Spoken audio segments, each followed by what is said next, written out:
terkejut. Kejadian di depan itu langsung menarik perhatian mereka. Xia Jinjin. Nama Xia Jinjin, mereka pernah mendengar Liu Yiwei menyebutkan nama itu sebelumnya. Mahasiswa kedokteran jenius paling terkenal dari Universitas Huaxia dalam 2 tahun terakhir, yang dikenal sebagai mahasiswa dengan bakat langka di China. Aku tidak menyangka akan cukup beruntung untuk bertemu Xia Jinjin di sini. Qian berbisik dengan penuh semangat, aku dengar bahwa dia telah menyelesaikan studinya dan sekarang diterima oleh Akademisi Wei. Akademisi Wei dari Institut Nasional Penelitian Medis, dia biasanya berlatih dan belajar di Institut Penelitian Akademisi Wei. Setelah Liu Yiwei membicarakan Xia Jinjin hari itu, Qian langsung bertanya tentang Xia Jinjin pada kakek Su, saat dia makan malam bersamanya. Saat itu dia langsung terkejut oleh resume milik Xia Jinjin. Sebelum datang ke ibu kota, Qian selalu merasa bahwa dengan bakat dan kerja keras yang dimilikinya, jika dibandingkan dengan mahasiswa dari Universitas Huaxia, dia tidak akan terlalu buruk. Namun, setelah dibandingkan secara nyata, Qian tiba-tiba merasa tertampar.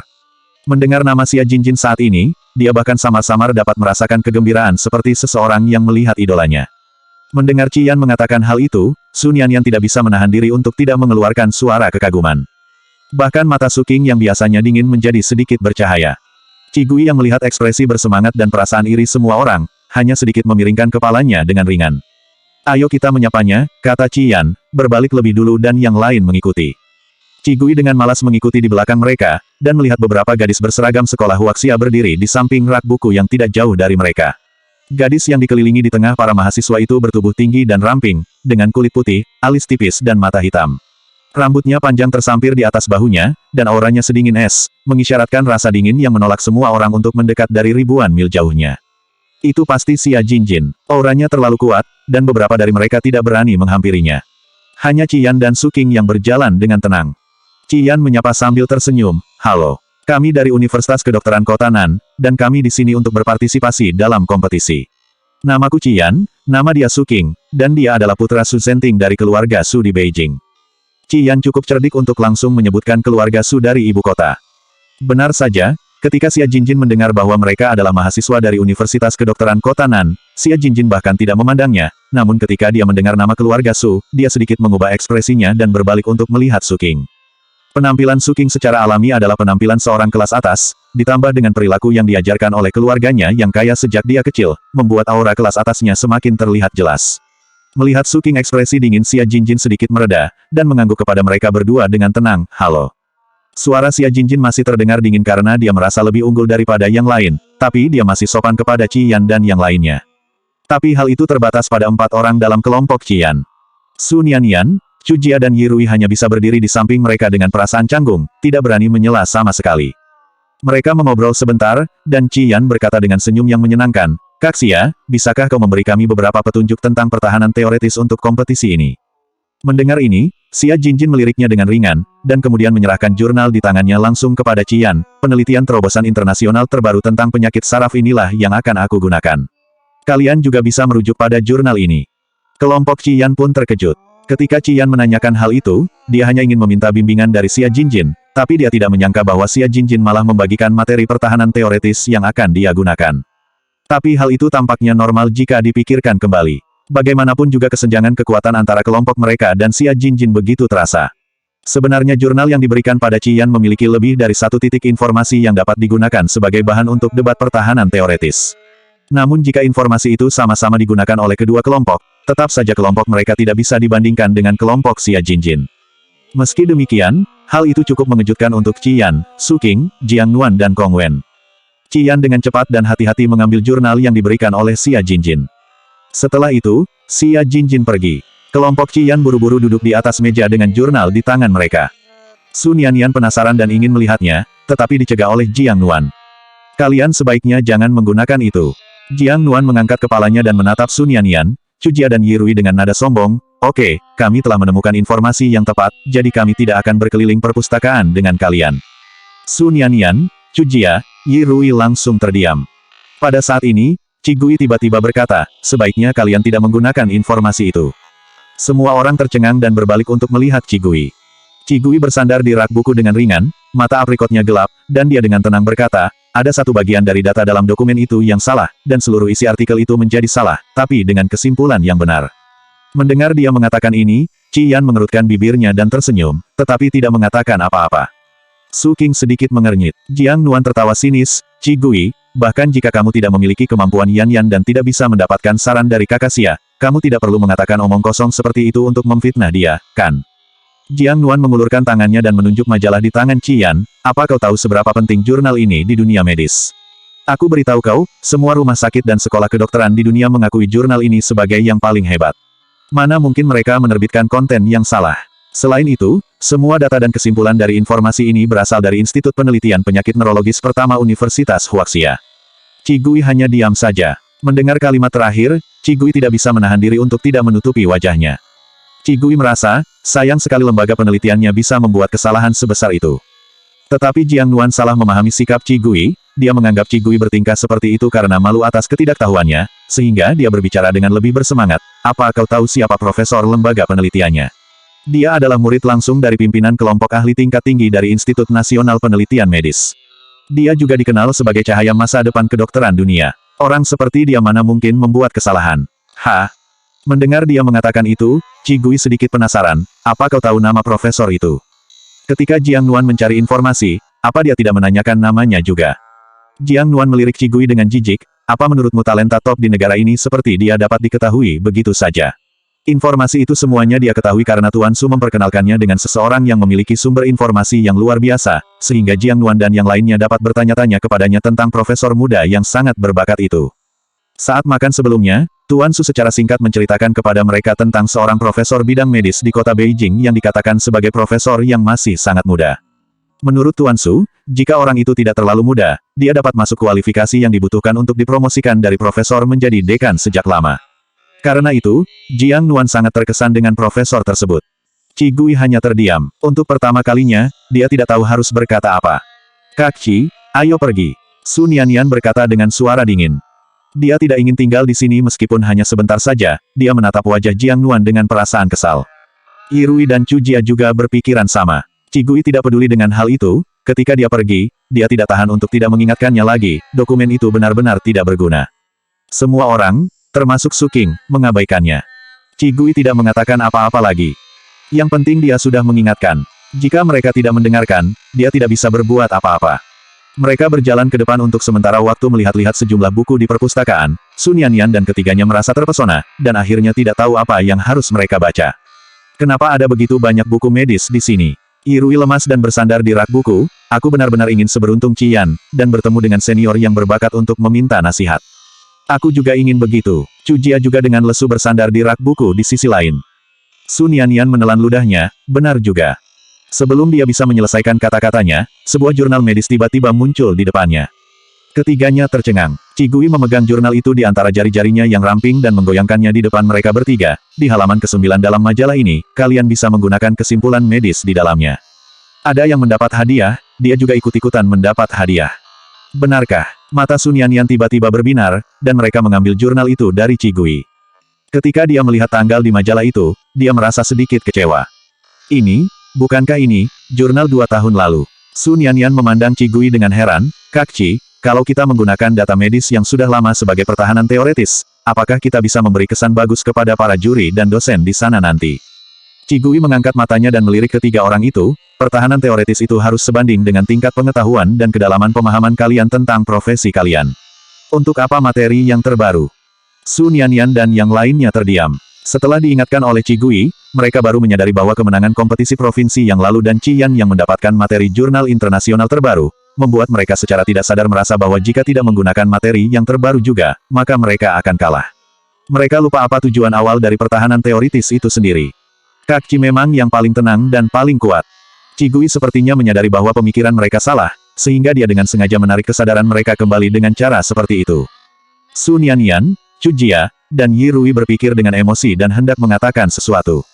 Mereka lalu mendengar Qi Gui dengan tenang dan tegas menambahkan, kalau aku memberi kalian informasi terbaru, kalian tidak memahaminya, lebih baik menggunakan materi lama dengan dasar pengetahuan profesional yang kuat untuk meninggalkan kesan yang baik untuk para juri dan dosen. Sun Yanyan dan yang lainnya terdiam lagi. Hari berlalu dengan cepat.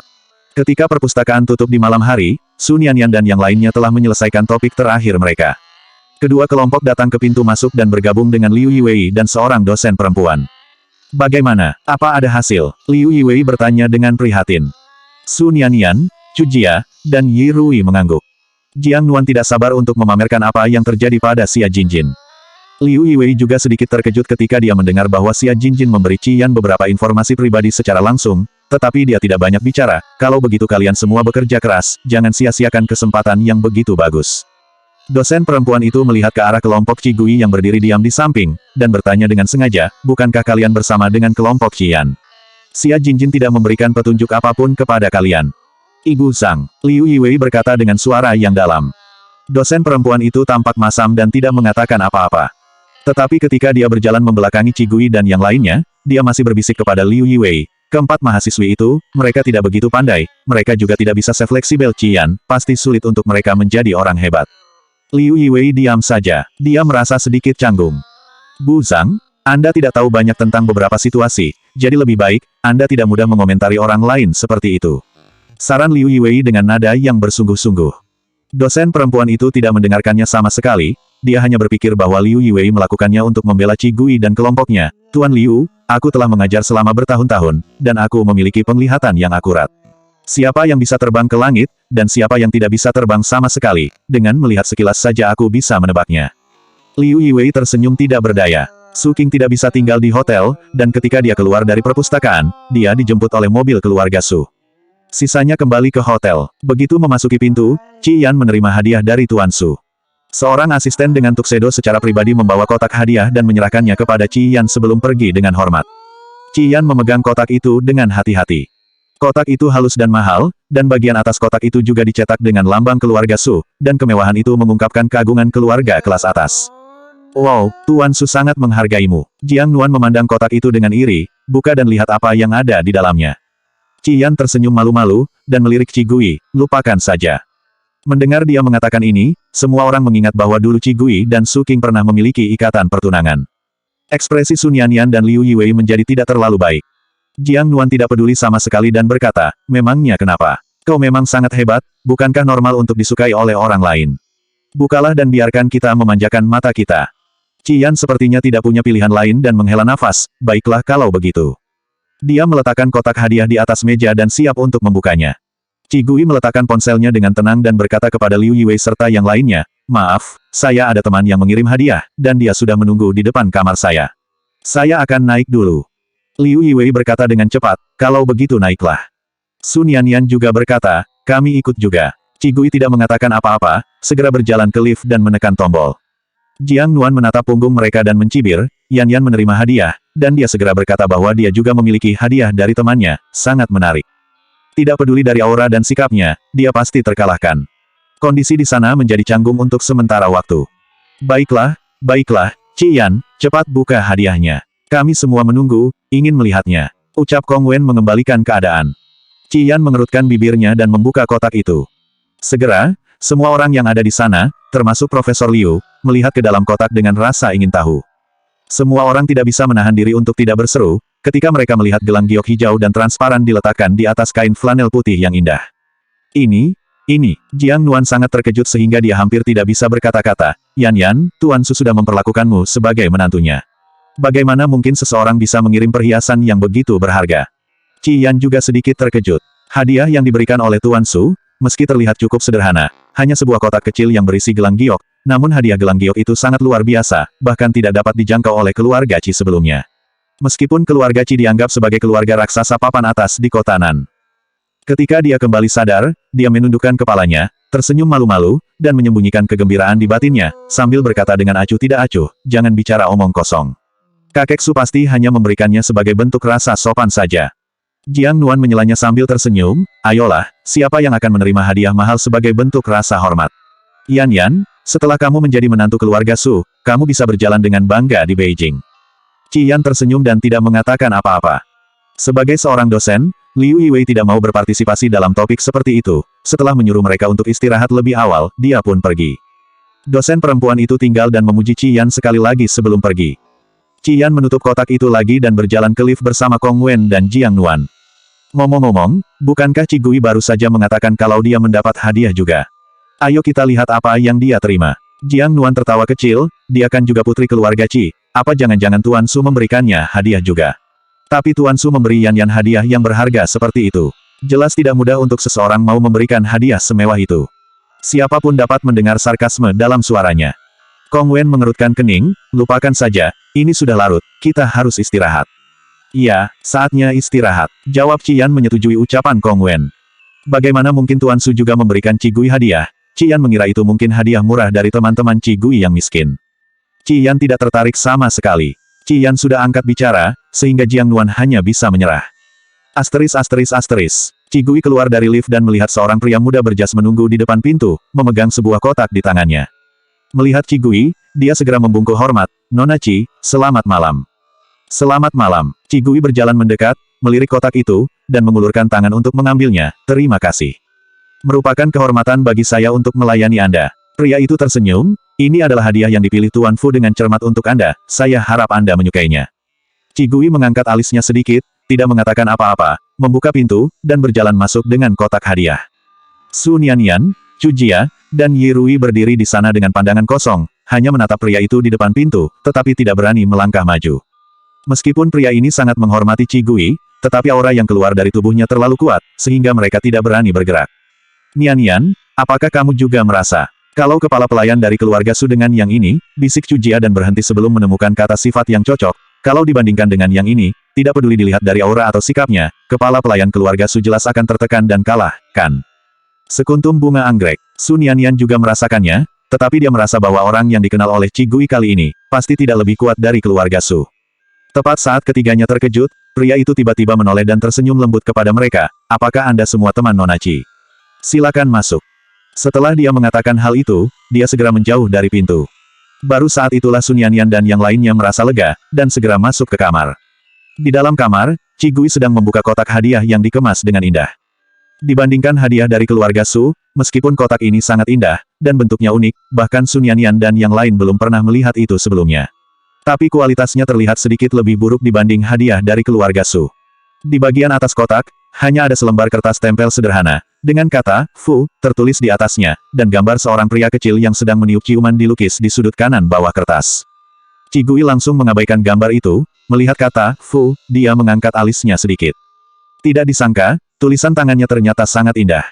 Berbeda dari jenis karakter yang biasa digunakan dalam kaligrafi formal, karakter tulisan Fu si penuh dengan kemalasan dan kecerobohan yang mirip dengan dirinya, sehingga gayanya terlihat unik dan menakjubkan.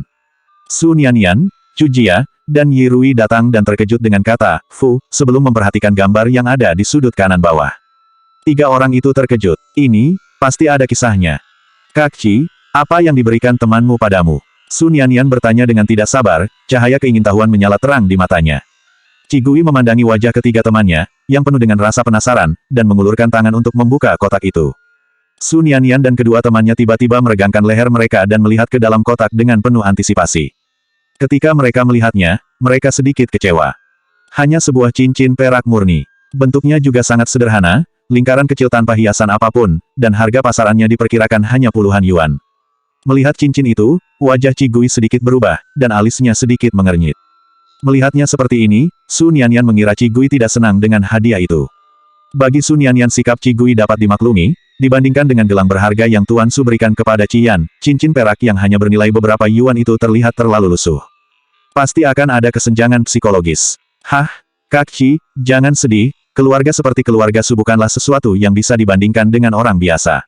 Su Nianian memeras otaknya untuk menghibur Qigui, meskipun cincinnya tidak mahal, tapi pasti arti yang terkandung di dalamnya sangat romantis. Ini tidak lebih buruk dari hadiah dari Tuan Su. Qigui tidak mengatakan apa-apa, dia hanya mengambil cincin itu dengan hati-hati, meletakkannya di bawah lampu, dan mengerutkan kening. Ketika diterangi oleh cahaya putih, cincin bagian dalam yang semula kosong tiba-tiba samar-samar mengungkapkan bentuk anggrek. Seperti anggrek, di lingkaran cincin yang perlahan mulai mekar. Di luar pintu, Fang Qing tidak ingin tahu tentang hadiah yang dikirim Tuan Fu. Hal itu tidak terlalu normal bagi seorang pemuda dari keluarga kaya mau memberikan hadiah untuk membuat kekasihnya bahagia. Terlebih lagi, kotak yang digunakan Tuan Fu untuk menyimpan hadiah itu dipilih secara acak dari tumpukan kotak berharga yang disimpan oleh keluarga Fu, dan dari bahan serta pengerjaannya adalah yang paling biasa. Diperkirakan hadiahnya tidak akan terlalu mahal. Karena itu, ketika dia mengambil cincin itu, dia hanya meliriknya dengan ringan. Kemudian ketika membukanya pasti bola matanya hampir keluar karena shock. Su Nianian, Chu Jia dan Yi Rui tidak terlalu mengerti tentang hal itu, mereka berpikir bahwa cincin perak adalah perhiasan yang paling murah, tetapi mereka tidak tahu bahwa perak adalah harta paling unik di China. Bahkan saat ini, Semua produk perak di dunia, baik perhiasan atau peralatan lainnya, hanya dapat dibeli dari China. Semua keluarga papan atas di Beijing, selama mereka berhubungan dengan keluarga atas lainnya, simbol keluarga mereka selalu terbuat dari perak. Tentu saja, jika itu hanya cincin perak biasa, itu tidak akan mengejutkan Fang Qing.